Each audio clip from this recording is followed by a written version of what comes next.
नीतीश कुमार ने आज कैबिनेट की बैठक बुलाई थी और कैबिनेट की बैठक खत्म हो गई है। नीतीश कुमार ने गवर्नमेंट एम्प्लॉयज को, सरकारी कर्मचारियों को भर भर के बड़ा तोहफा दिया है। बड़ी खबर आपको बता रही हूं, मुख्यमंत्री नीतीश कुमार की अध्यक्षता में मंगलवार को हुई कैबिनेट बैठक में कुल 19 महत्वपूर्ण एजेंडों को मंजूरी दी गई। कैबिनेट की बैठक में सरकारी कर्मचारियों को बड़ी सौगात मिली है। सबसे बड़ा निर्णय, सरकारी कर्मचारियों को पेंशन भोगियों का महंगाई भत्ता डीए 5% बढ़ाने का रहा। कैबिनेट ने राज्य सरकार के कर्मचारियों और पेंशन भोगियों का महंगाई भत्ता 5% बढ़ाने की मंजूरी दे दी है। यह संशोधन जो है 1 जुलाई 2025 से प्रभावित होगी। वहीं आपको यह भी बताऊं कि डीए बढ़ने से राज्य सरकार के लाखों कर्मचारियों को सीधे आर्थिक लाभ मिलेगा। वित्त विभाग के अनुसार बढ़े हुए डीए का भुगतान जल्द ही जारी होने की संभावना है।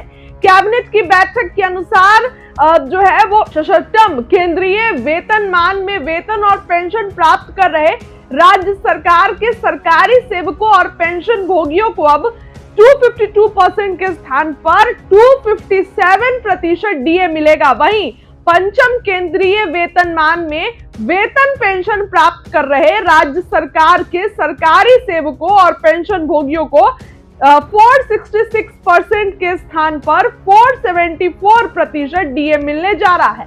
वहीं कैबिनेट की बैठक में 3 नए विभागों के गठन की भी मंजूरी मिल गई है।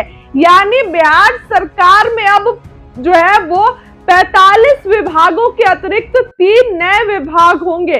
इसमें युवा रोजगार एवं कौशल विकास विभाग, उच्च शिक्षा विभाग और सिविल विमानन विभाग शामिल है। इसके साथ पशु एवं मत्स्य संसाधन विभाग का नाम डेयरी मत्स्य एवं पशु संसाधन विभाग करने को लेकर मंजूरी मिली है।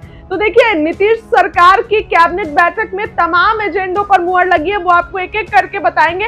लेकिन नीतीश कुमार बहुत अलर्ट है। सरकारी कर्मचारियों को लेकर नीतीश कुमार ने ऐलान कर दिया है और वो ऐलान यही है कि जो है वो डीए बढ़ा दिया गया है 5% को लेकर। कैबिनेट की बैठक में युवाओं के लिए भी भर भर के रोजगार के अवसर दिए गए हैं।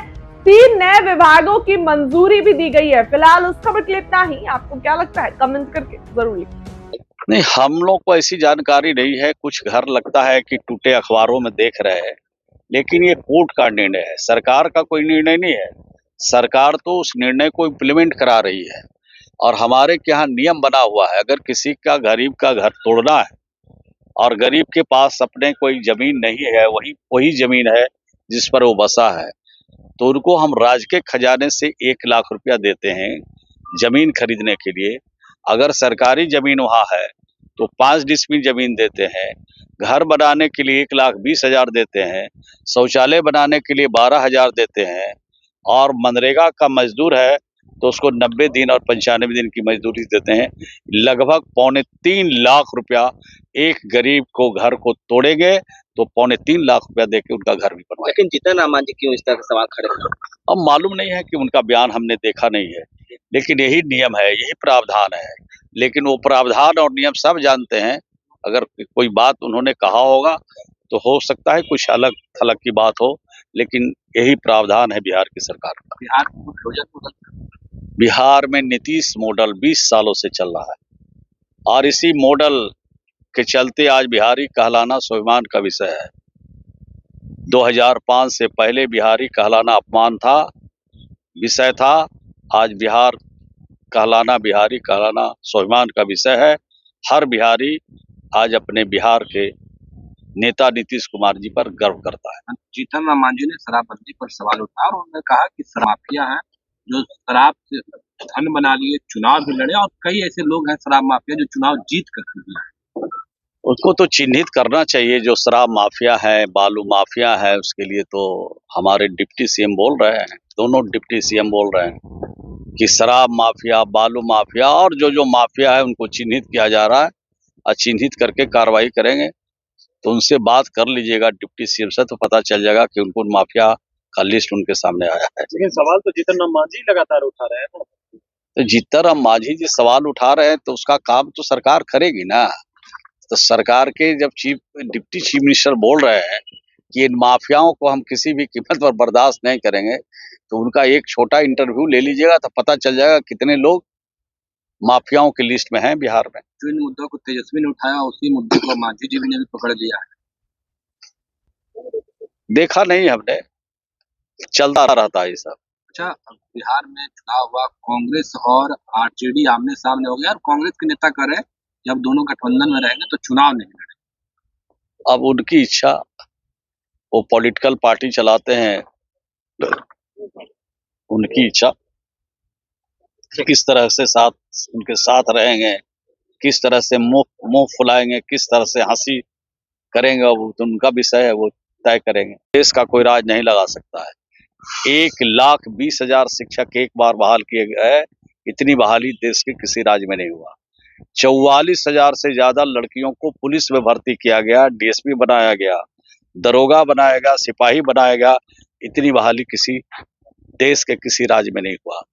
10 लाख का वादा था, 10 लाख से ज्यादा को हम लोगों ने, हमारी सरकार ने, मुख्यमंत्री जी ने नौकरी दिया, और 25 लाख का वादा था रोजगार का, 40 लाख से ज्यादा लोगों को रोजगार भी मिला। तो जो वादा किया उसको एक एक करके लागू करने का काम किया, तभी बिहार के लोगों ने भरोसा किया और बहुत बड़ा जनादेश दिया।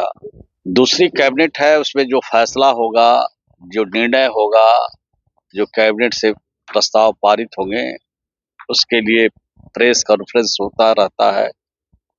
प्रेस कॉन्फ्रेंस जब होगा तो आप लोगों को पूरी जानकारी मिल जाएगी, कुछ घंटे इंतजार कीजिए। लेकिन जिस तरह से चुनावी वादे किए गए थे रोजगार को लेकर, जिस तरह से मुख्यमंत्री लगातार घूम रहे हैं, रोजगार किस तरह से सृजन हो उसको देख रहे हैं, तो आपके विभाग के द्वारा क्या कुछ तैयारी की जा रही है रोजगार देने के लिए? नहीं, हमने तो पहला दिन जिस दिन ज्वाइन किया उसी दिन ने कहा कि पिंक बसें जितनी चल रही है सब में महिला हमारे ड्राइवर होगी और महिला कंडक्टर होगी।